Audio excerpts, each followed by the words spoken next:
Aspettando il nuovo vescovo Tomasi è il titolo della puntata di 40 che venerdì sera dalle 21:15 racconterà 40 anni della Chiesa trevigiana attraverso le immagini storiche ed esclusive di Antenna 3.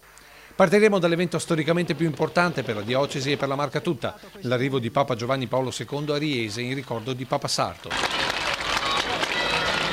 In questo momento ho toccato la terra di Papa Sarto, di San Pio X. Tra le personalità che commenteranno la Chiesa trevigiana, dal vescovo Mistro Rigo a Tomasi. Donaldo Danieli, che descriverà il percorso della diocesi visto dall'interno tra impegno parrocchiale e insegnamento al Pio X. La guida del vescovo di Chiampo, che partecipò alla rivoluzione del Concilio Vaticano e che affrontò quella dei costumi del 68, ma anche gli anni bui del terrorismo.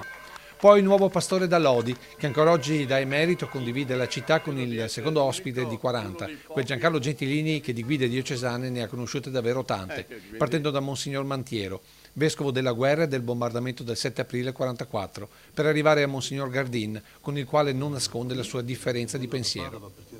Rivedremo i riti legati al passaggio tra un vescovo e il suo successore, l'annuncio in episcopio, il primo incontro ufficiale con il prevosto di Asolo nell'immagine del 1988, antichissima e primaria sede vescovile, ma anche, come nel caso di Monsignor Bruno Mazzocato, l'incontro nel 2007 con il neovescovo di Vittorio Veneto e compagno di seminario Monsignor Corrado Pizziolo.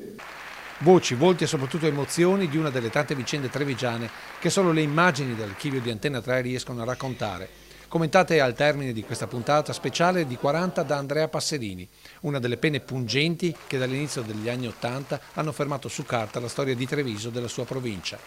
A tutti abbiamo chiesto di dare un suggerimento al nuovo vescovo che da Pederoba domenica mattina inizierà il suo cammino alla guida della diocesi trevigiana. E per sapere cosa hanno risposto non resta che sintonizzarsi su Antenna 3, venerdì sera dalle 21:15 per lo speciale di 40, aspettando il vescovo Tomasi.